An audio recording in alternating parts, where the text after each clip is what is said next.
Think about the moments in your life that actually meant something. Not the easy ones, not the comfortable ones, the ones where you had to push, endure, figure it out, survive something. That's where identity is built. That's where confidence comes from. Not being told you're capable, but from proving it to yourself. This isn't new. There's nothing new under the sun. This is how humans have always operated. Movement, challenge, effort, growth. The mess we're in now? Well, that's what happens when we try to outsmart basic human behavior. Diet or exercise, which is better? It's like David Lee Roth or Sammy Hagar. You don't pick one. The correct answer is both. This is how you get lean and capable, not just lighter. That's a good thing. And a balanced life isn't all discipline, suffering, and austerity, okay? Motivation starts you, but habits carry you. Current expectations are way out of whack. You don't need life to get easier. Life doesn't work that way, and wasting resources ruminating over it is pointless because it's never going to happen. Rewire your brain to think this way. You need to become harder to break. And right now, most people are doing the exact opposite of what that takes. Let's talk about that. 4, 3, 2, 1. Lift off and the clock has started.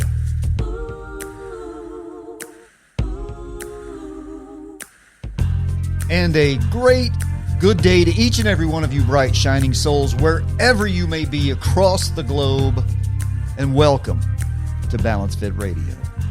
We're talking about strength, meaning, and the human experience. I'm your host, Scott Schroeder, certified personal trainer, nutrition coach with specialties in corrective exercise and performance enhancement. Balance Fit Radio is where fitness meets psychology and philosophy in everyday life, because true wellness is about more than just the body. It's about balance. Let's get after it, shall we? Hey, what do you call a snowman with a six-pack? An abdominal snowman. Thank you very much. Now that right there is strong, elite winter fitness right there. All right, let's get into something real that you can take with you into the week ahead. There is a level of fulfillment in life that you cannot fake, and you cannot shortcut your way to it. It only comes from doing hard things. But here we've built an entire culture around avoiding discomfort. Avoid effort, avoid friction, avoid anything that feels like struggle. Now, that's not intrinsically bad. No sane person desires constant hardship, but in the process of smoothing all the wrinkles, we've accidentally removed the very thing that gives life meaning. Because hardship isn't a bug in the system. It's a feature. Think about the moments in your life that actually meant something. Not the easy ones, not the comfortable ones, the ones where you had to push, endure, figure it out, survive something. That's where identity is built. That's where confidence comes from. Not being told you're capable, but from proving it to yourself. And now we've got this modern menu of shortcuts, weight loss drugs, life hacks, dopamine hits from screens, substances to numb everything, endless entertainment to distract from reality. And none of it builds anything. It just delays the moment where you have to face yourself. And honestly, if I were trying to destroy the will of a people to live through agency and experience, to surrender fortitude and capability in favor of lethargy, apathy, and utter flatness, that's the menu I'd create. Because life is buttressed by capability and resilience, and you don't become strong by avoiding stress. You become strong by adapting to it. That's physiology. That's psychology. That's life. Your body grows under resistance. Your mind sharpens under challenge. Your spirit expands when tested. Remove the resistance, and you remove the growth. Why do military units bond so tightly? Why do athletes form lifelong connections? It's not the uniforms. It's not the trophies. It's the shared suffering. It's going through something difficult together and coming out the other side different, stronger, resilient, more capable, more confident, more connected. That's what we're missing. We've been told that comfort is the goal. It's not. Comfort is a byproduct of doing hard things well. And when you chase comfort as the goal, you end up weak, anxious, unfulfilled. Any of that sound familiar? Because deep down, you know you're capable of more. This isn't about punishment. It's not about grinding yourself into the ground. It's about alignment, doing things that are hard enough to make you better. And here's the part you've heard me repeat over and over. This isn't new. There's nothing new under the sun. This is how humans have always operated. Movement, challenge, effort, growth. The mess we're in now? Well, that's what happens when we try to outsmart basic human behavior. So what do? You don't overhaul your life. You don't go from zero to Spartan warrior overnight. You just stop avoiding one hard thing. One. Go for the walk. Lift something. Have the conversation. Turn the goddamn screen off. Go to bed earlier. Do something that requires effort. Because on the other side of that effort is a version of you that feels better, moves better, and lives better. Hard things don't break you. They reveal you. That's today's message. Let's reinforce it looking through the latest fitness headlines. If your current fitness plan looks something like watch a bunch of YouTube videos, try random workouts, get confused, and then go eat a sandwich, I might be able to help. The Balance Fit Blueprint is a 3-session virtual coaching program where we build a training plan designed specifically for you, your goals, your schedule, and your real life.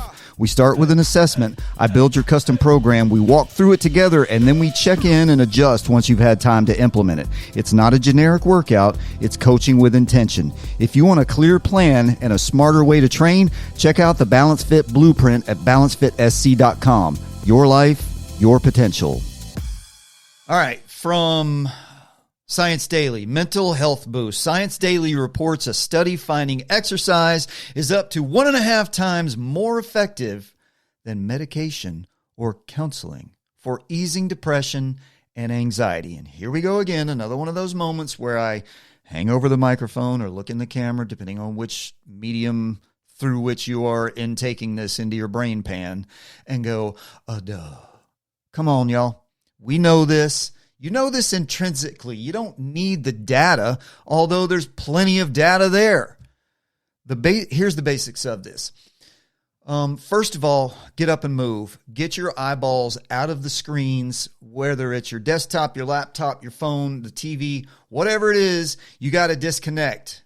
You got to get out. You got to step out of the data stream. It's too much. It's information overload. It doesn't even matter if it's good information. It's information overload.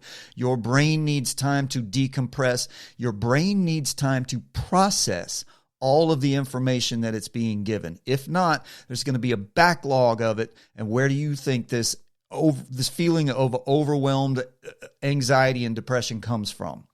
Not processing information and too much of it. You were not meant to possess all the knowledge of the universe.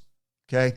You can't handle it all. We're meant to pretty much be in a fairly small circle of friends and family and community members and dealing with our things locally.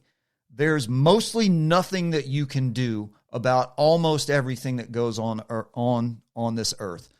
And you're stressing out over it. So you got to get out of the data stream.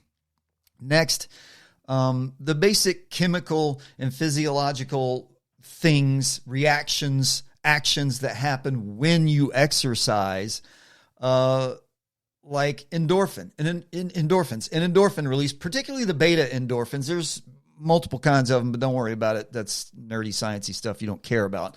But you're going to get an endorphin release when you exercise. And the beta endorphin actually acts as kind of like the body's natural pain reliever. So when that breaking through the wall, you talk about runners hitting the wall and breaking through the wall and the runner's high, that's exactly what that is. Your body is taking care of itself. Okay. It is releasing happiness hormones like the neurotransmitter boost of dopamine, serotonin, and norepinephrine while simultaneously lowering cortisol. Those are all physiological things that happen to you when you exercise, particularly strenuous, in fact, specifically strenuous, vigorous exercise that is difficult for you to do. Hard things. That's kind of the theme of this whole episode. Your sleep is going to improve. And poor sleep is directly tied to depression, anxiety, all these things, all the mental health issues. Poor sleep. Once again, put the screen down, put the phone down. My God, stop sleeping with your phone. I know this is a cultural thing and everybody thinks it's normal. Like you think I'm a crazy person by saying don't sleep with your phone on your nightstand. Get it out of the room. If you can't handle it. Some people can put it down, set an alarm on it, whatever, not even worry about it. But if you can't handle that thing, if it's controlling you, it's controlling your sleep and it's killing your sleep. I talk to young people all the time at the gym who just tell me how they're just tired. They're just tired all the time. It's because they're not sleeping. They're staring at a screen 2 inches from their nose until 3 o'clock in the morning. So you're obviously disrupting your sleep cycle, but once again, you're living in that data stream, which is just spiking and depressing all of your moods and your hormones that control that stuff. Okay, tangent aside on that, once again, I can take everything back to screen time. Strenuous, difficult, hard exercise will improve your feeling of self-efficacy. And what does that mean? That means your inherent belief in yourself after accomplishing something that you can do it. You can do hard things. Self-efficacy leads to positive self-talk and the thoughts that go on in your head. So you got to get out there and do things, difficult things. You're going to have increased energy. Your strenuous exercise is going to build your cardiorespiratory fitness, and it's going to build your strength. Those things are going to give you more energy naturally, period. The bottom line is that when it comes to exercise, that doing hard things improves your life. The science and the data are all there.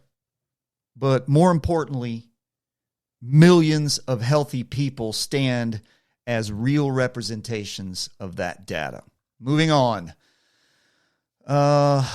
Workout timing. Research published in WebMD indicates that midday exercise may provide greater reductions in the risk of premature death compared to morning or evening workouts. This is one of those things that I think the data, it's thin. This is going to come down to each individual. We try to put everybody in neat little rows and columns and boxes. It just doesn't work that way. I personally, I work out in the middle of the day. It falls best in my schedule, and I feel at my peak basically between about 10 a.m. and 3 p.m. is pretty much my peak, and I might have a little dip in there depending on what I'm doing. Sometimes I have to sit here at this desk and get things done, and that's when I'll feel that little dip. So get away from the screen, stand up and move yourself. Anyway, there is some evidence to indicate that peak performance, body temperature, flexibility, things like that are greatest in the middle portion of the day. And you can define middle portion of the day as a little bit of a sliding scale, but basically sometime between 10 a.m. and 4 p.m.-ish, something like that, 11 a.m. and 3 p.m., somewhere in that range. There's some indication of slight improvement in metabolic and health performance. Getting up and exercising in the middle of the day is going to help you break that brain slump that you feel, particularly after lunch, after eating. But the bottom line, and here it is again, bottom line, there should be a bottom line to everything. The best time for you to work out is when you can stay most consistent. If that means you get up first thing in the morning and before you do anything, you do your workout, if that works, if that means that you can do that 4, 5, 6 times a week, do it. Whatever. If for you it's 8 o'clock at night, whatever. Because if that's what your schedule allows, or that's when your personal biorhythms peak your energy, do it, man. It all comes down to you. Don't try to pick and choose what works for random studies or people, or not you. Do what works for you. Stick with what works for you. Consistency beats every other metric 100% of the time in everything. All right? Do what works for you. Heart monitoring. Oh boy, this is a thing.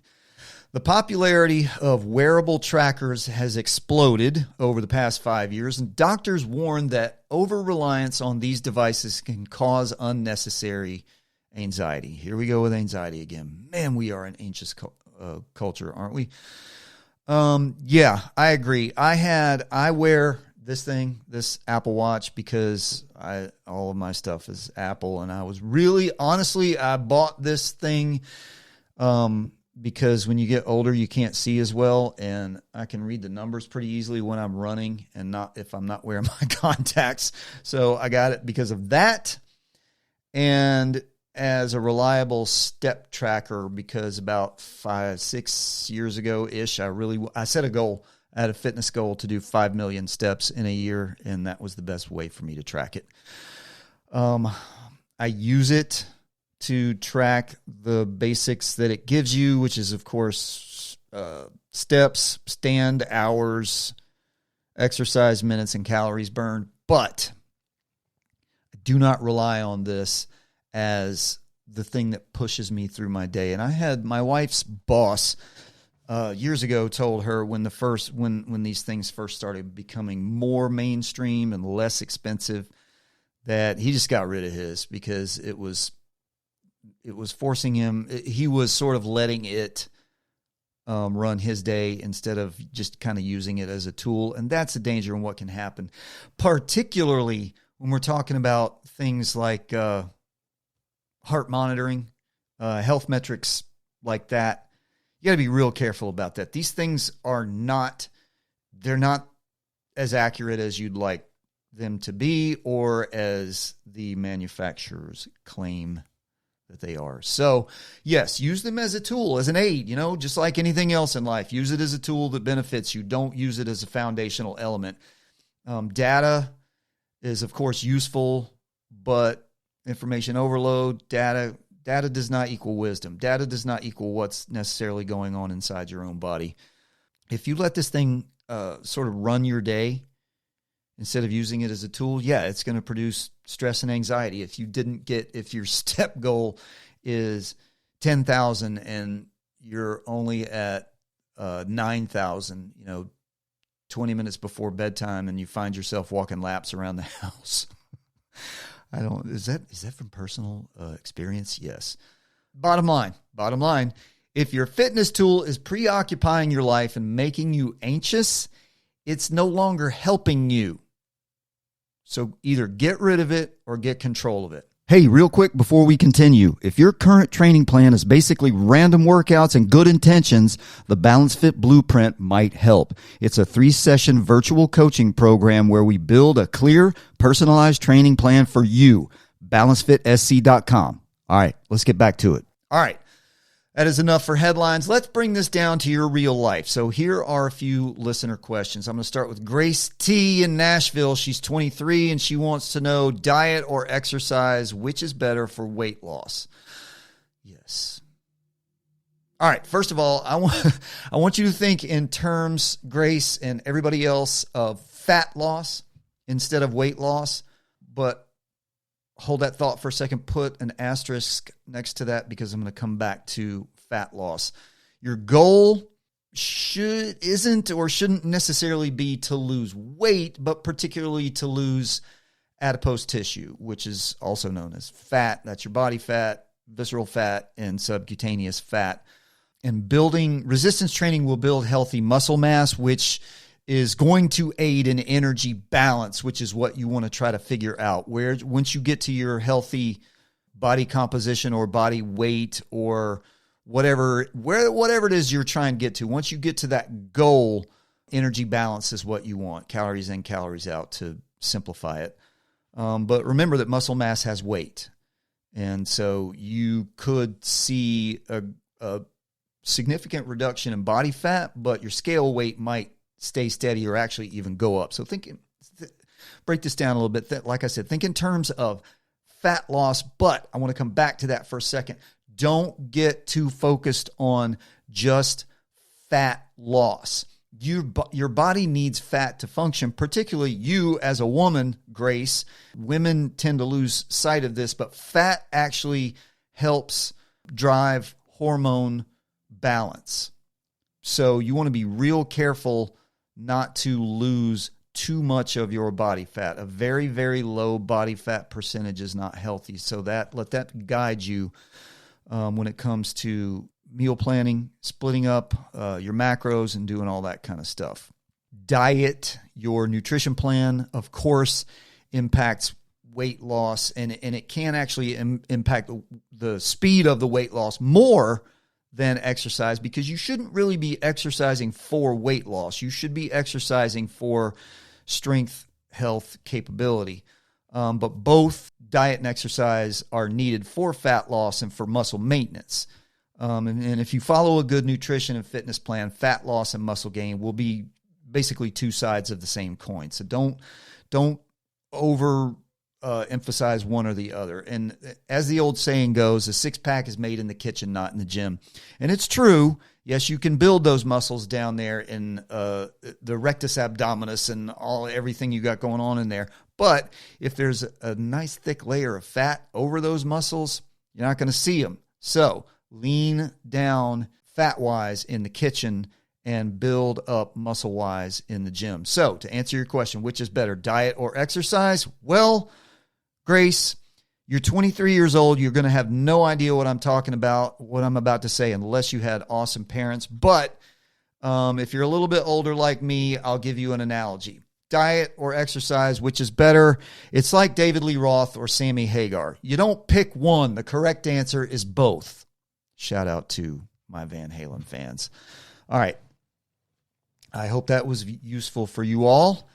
Next up, Matt J. in Columbus, Ohio. Matt is 30 years old. I love it. Everything's been, you guys, by the way, you Gen Z and you baby millennials are really making me very happy with the ownership that you're taking in your health, your capability, and your future. Because I get a lot of questions and I get a lot of interactions with you guys. And I work with a lot of Gen Z at the Ninja Parkour gym I work out, and I love them. Love them. They are really all over it, so good on you guys. But anyway, Matt J., Columbus, Ohio. 30 years old, Matt asks, can I build muscle and lose fat at the same time? Kind of goes back to what we were talking about with Grace, which I sort of bled her answer over into this one unintentionally. But the question is yes, and this is commonly referred to as body recomposition. Body recomposition is the process of simultaneously losing fat and gaining muscle. You're shifting your body composition to be leaner and stronger rather than just lowering your overall weight. And this is a goal that I think, this is a health goal that I think most people should work to achieve. Depending on a lot of different factors, your environment, your DNA, everything that you can do, everything going on around you, you're going to be successful to this to one degree or another. And you need to determine ultimate success based on what it is that you need to get done and you want to do. But you get to body recomp, to building lean muscle mass and losing excess fat by combining a higher protein intake than maybe the usual that you would consider, unless you're a bodybuilder, combining that with strength training and a slight calorie deficit. Do not go insane on your calorie deficit. You're just going to burn through your energy stores and you're going to be on an unhealthy energy balance. This approach, it works for everybody, but it's particularly effective, and I don't know where you are, Matt, doesn't matter, in your your path here, but it's particularly effective for beginners, those returning from a long break from a fitness regimen, or people with high body fat percentage, because you can lose a lot of excess adipose tissue through a reasonable nutrition and fitness plan. Now, body recomp requires a delicate balance to maintain while staying healthy, because if you're killing yourself through an out-of-whack fitness nutrition plan, what's the point? But as I said, it's worth it. Your macro split, because everybody's going to want to know what that should be. It's going to be different for everybody depending on what kind of, a lot of your personal factors, but also how much exercise that you're getting. But if we're talking about body recomp, you're probably going to be engaging in some pretty intense exercise along with good recovery. So your macro split is probably going to want to fall in the 35, 45, 20-ish range, plus or minus a few. So 35% protein, 45% carbs, and 20% fat. And this has got to be high quality whole foods. You can do this macro split, but if it's low quality food and your carbs are garbage and your fat is mostly saturated fat, you're putting yourself behind the 8 ball. And remember, just like I mentioned previously, don't go too low on the carbs or the fat or the carbs, because you need them both. If you are working at body recomp, you're going to be engaging in high intensity exercise, in a lot of effort in this, and you're going to need your carbohydrates as your primary source of fuel.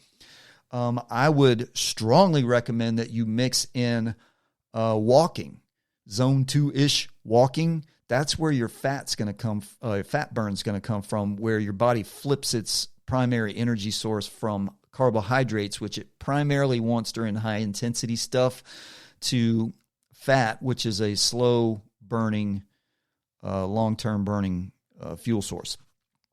So mix that up that way.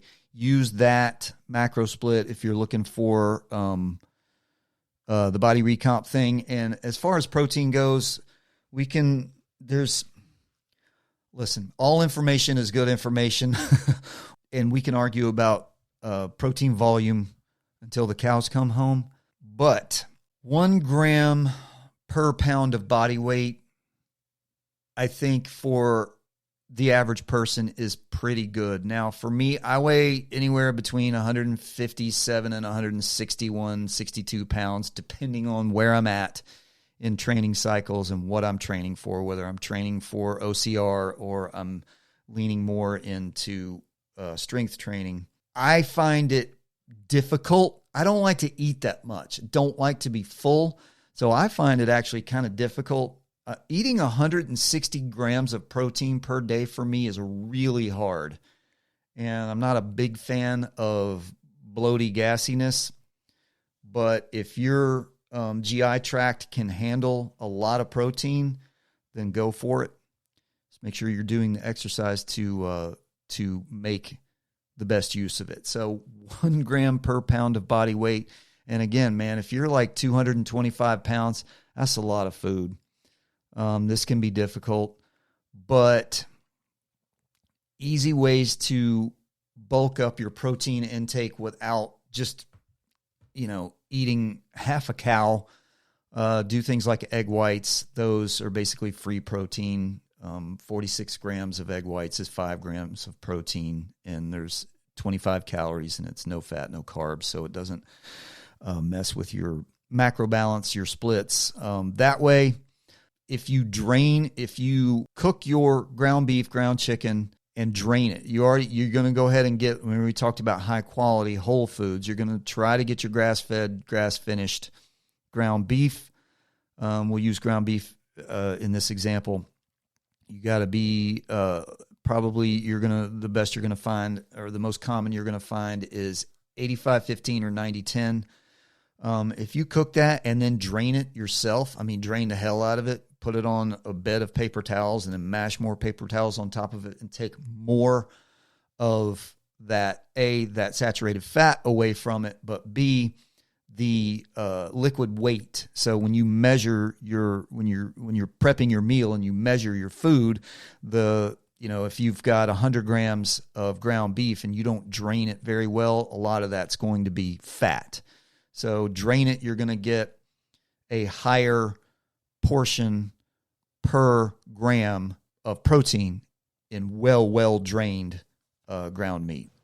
So that's just another way that you can do that. And of course, enhancing with good quality whey protein shakes. You can mix it with skim milk. I mix my whey protein shake with half and half skim milk and water. It hydrates me, gives me the protein I need without having to eat another meal, and I get a little boost, extra protein and vitamins and minerals from the milk. So anyway, I think it's a good plan. I like it. Be careful with it. Be mindful of it. Be scientific behind it, and good luck, because this is how you get lean and capable, not just lighter. And that's a good thing. All right, next up, Lily R, 45, from Tomball, Texas, out in the Houston area, a bit northwest of Houston, I believe. Has Houston grown up to Tomball yet, Lily? Anyway, she asks, how can I stay motivated? Good question. I talk about this frequently. I'm going to bring it back. Find your why and focus on building habits rather than looking for quick fixes or especially brain hacks. Get out of the hack culture. And this is the Semper model of molding habits into self-engineering processes through repetition and the psychology of what's known as the habit loop, which is essentially what the Semper model is, self-engineering machine of perpetual effectiveness and resolve. But the habit loop is a three-part process. It has a cue or a trigger for the behavior. Then it has the routine or the behavior, and then a reward, positive reinforcement for following through with that behavior. And that way, habits form through repetition in a stable context, and it strengthens neural pathways until the behavior becomes automatic and requires a little conscious effort. As I always say, it just becomes part of your background operating system.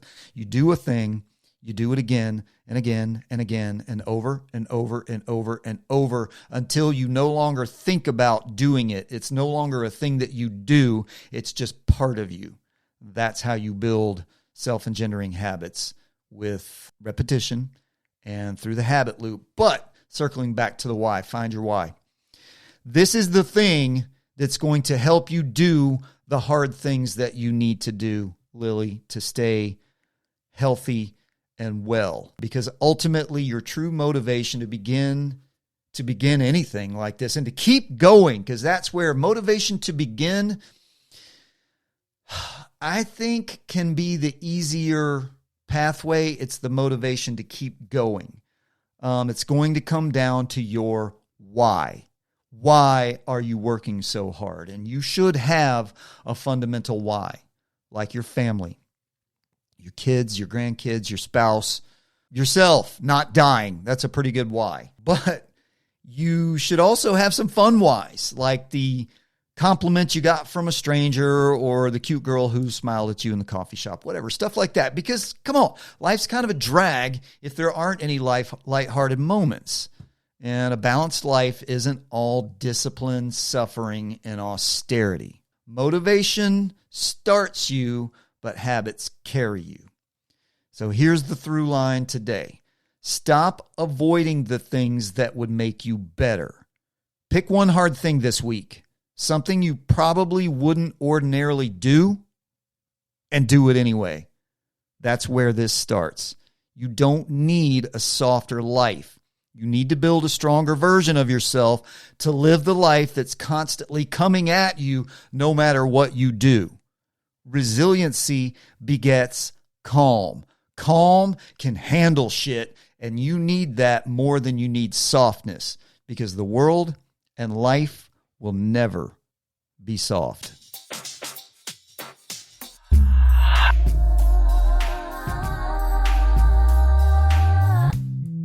Heck yeah, thanks for spending time with me today on Balance Fit Radio. If this conversation resonated with you, please share it with someone who might need it. And let me leave you with this thought. Those who do not find time for exercise will certainly have to find time for illness. That was from Edward Stanley, the 15th Earl of Derby. Until we meet again, be capable and resolute, and move through life with a sense of purpose. Train to be the right kind of dangerous, and remember, your life, your potential. Peace out, homies, and I'll see y'all next time.